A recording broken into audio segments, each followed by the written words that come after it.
Hi, God bless you everyone, and welcome back to the Remnant Christian Book Reading channel. Today is December 24th, 2022. So, it's Christmas Eve, and Merry Christmas to all of you, and I hope you have a good holiday with your family. Today we're going to be reading chapter 15 of the Elijah Project. Just chapter 15. And we're also doing a giveaway right now for a $25 Barnes & Noble gift card. There's a secret word hidden inside this video. So make sure you listen to the whole video. And what you're going to do is when you hear that secret word, you're going to go ahead and comment it down on this video. And you'll be entered into a chance to win the $25 gift card. At the end of the video, all the instructions will be there. So, stay tuned. Anyways, let's get right into the chapter. A new day. The next morning, after sleeping in the RV, Piper started to work in the restaurant. Not only did she not know what she was doing, but she didn't know enough about what she was doing to know she didn't know what she was doing. Translation: the girl was in trouble. "Miss!" some fat guy shouted at her for the 100th time. "I wanted these eggs scrambled." Actually, he was lucky to get eggs at all. The first time she had brought him pancakes. The second time, 3 jars of mustard. I'm sorry, sir. I'll be right with... Where's my syrup?" an old lady demanded from the next table over. "And my creamer," her husband shouted. "Sorry, It's been 20 minutes since I've ordered my coffee," a skinny guy behind them whined. "Sorry." She raced to the coffee pot, grabbed it, and headed toward him. "What about these eggs?" "I'll be right there." She arrived at the skinny guy's table just in time to hear a familiar voice. "Hey, Pipe." She spun around and bumped into Zach and Elijah, sloshing a little of the coffee onto the floor. "Where have you two been?" she asked. "Lady," the guy beside her complained, "you spilled coffee on the floor." "Yes, I know. I'll clean it." Zach gave a lazy stretch and answered her question. "I'd thought we'd sleep in." "Sleep in?" Piper couldn't believe her ears. She turned her wrist to check her watch. Unfortunately, it was the wrist that was connected to the hand that was holding the coffee pot, which explains why the scalding liquid dumped all over the skinny guy's lap. "Ah!" He jumped up. "Look what you've done!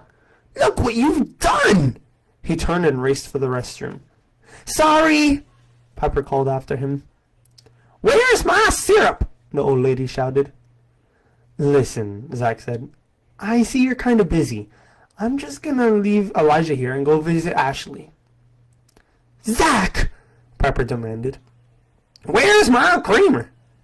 "Relax," Zach told his sister. "He's got his Bible. You know how he likes looking at the pictures and stuff." "Miss, I want these eggs scrambled." Piper turned to her customers, then back to Zach, who was already heading out the door. "Zach! Could I please have my syrup?" "Where's my creamer?" "Sorry." Piper raced back to the counter and grabbed the syrup and creamer. She joined the old couple and apologized as she poured the containers for them. A nice idea, except the old lady's pancakes were suddenly covered in creamer, while her husband's coffee swam in syrup. "What are you doing?" they cried in unison. Piper was so startled that she leaped back and slipped on the coffee spill, which sent her sliding across the floor. "Miss, I want these eggs," and landing on the fat man's table.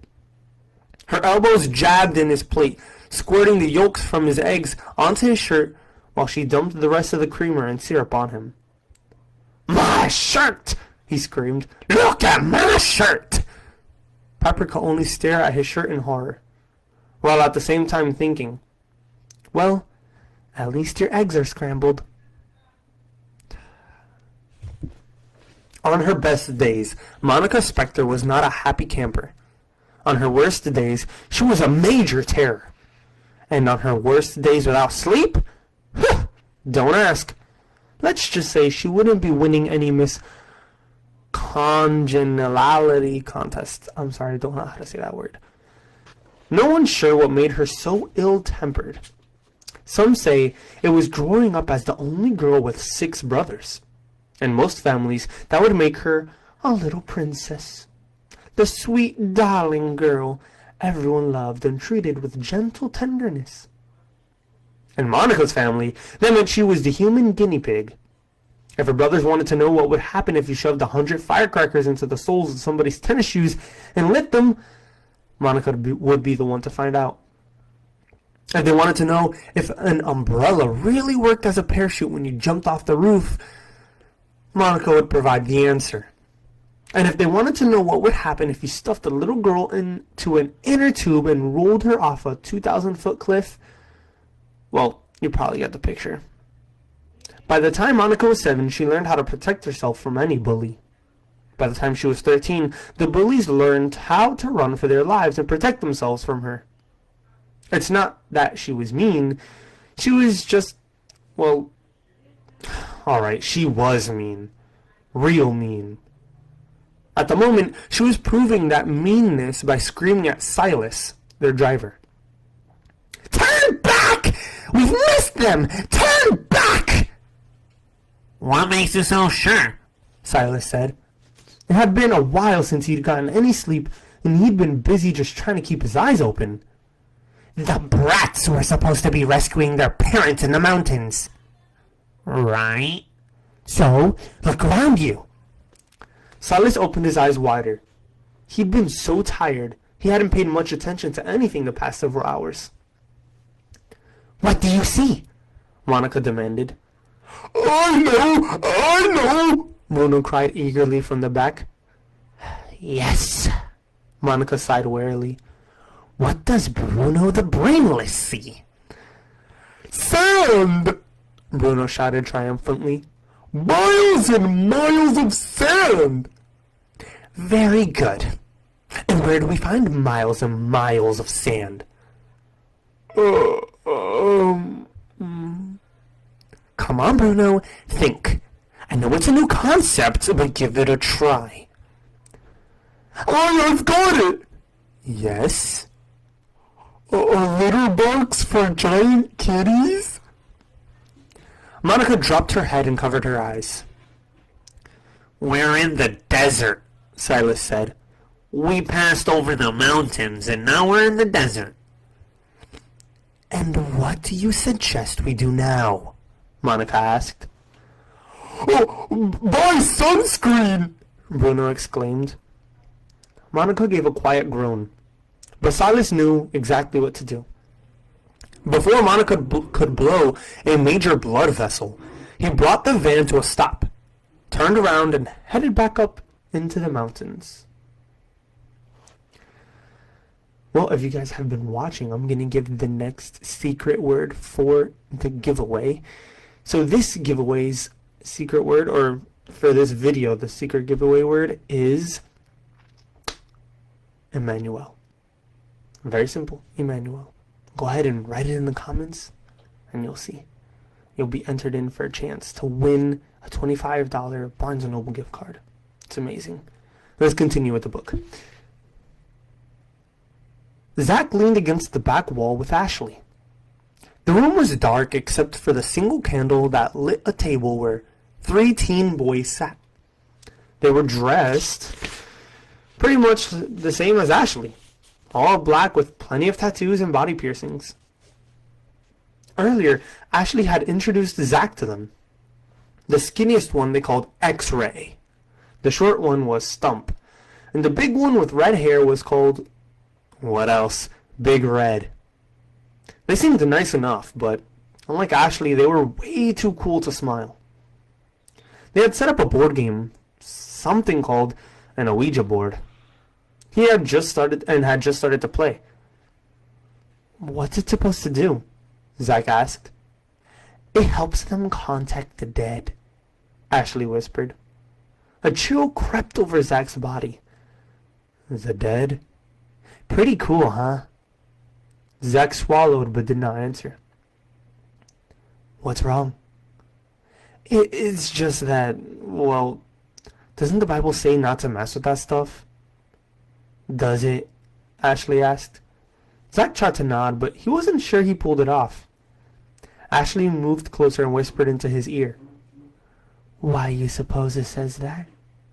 Her presence felt good. And for a moment, Zach couldn't think of an answer. Unfortunately, somebody else did. Because the Bible's an outdated book of superstitions. The voice was so close that Zach jumped. He turned to see a skinny, black-haired guy in his 30s standing beside him. Every square inch of his arms and neck were covered in tattoos. Oh, hi, Jason. Ashley leaned past Zach and smiled. I wondered where you were. I see you brought a friend, the man said. Yeah, Ashley answered. Zach, this is our spiritual leader, Jason. And Jason, this is my friend, Zachary. The man spoke slow and soft. Yes, the driver of the RV. The one helping his younger sister and brother. Zach had felt a chill before. He was downright freezing now. How? He cleared his throat. How did you know that? Oh, there's a great deal I know about you, Zach. A great, great deal. And that is the end of chapter 15. Ooh! And that was interesting. That Jason guy seems kind of sketchy. Well, I hope you guys enjoyed this, and yeah, I hope you guys are ready for the next one. It's gonna come out maybe in a couple days, since it is the 24th of December. You know, I want to spend the next 2 days with my family, so maybe in about 2 days you'll get the next chapters. So go ahead, and if you didn't see or hear about the secret word, make sure you rewatch it if you didn't catch it. Or you could just cheat and skim through, but where's the fun in that? Anyways, God bless you all, and I hope you have an amazing Christmas. Merry Christmas to everyone. And I ask that God blesses all of you. And you remember to keep this season about Jesus Christ. Thank you all for listening and always being with me. God bless you all. Bye-bye. Hi everyone, thank you for sticking around to the end of the video. We're going to start our 2022 Christmas giveaway on the Remnant Christian Book Reading. Our first giveaway is going to be for a $25 Barnes & Noble's gift card. It's going to start from the time this video posts until the 25th of December 2022. For you to enter, all you have to do is these simple steps. Subscribe to this channel. In the description, I'm going to have our Facebook. Also be a member on there. And I'm going to post every time we do a video a secret word. And if you can comment this secret word every single time, you'll be entered into the raffle. And maybe you might win. So God bless you everyone. And have a great day or night or whenever you are. God bless you all. Bye-bye.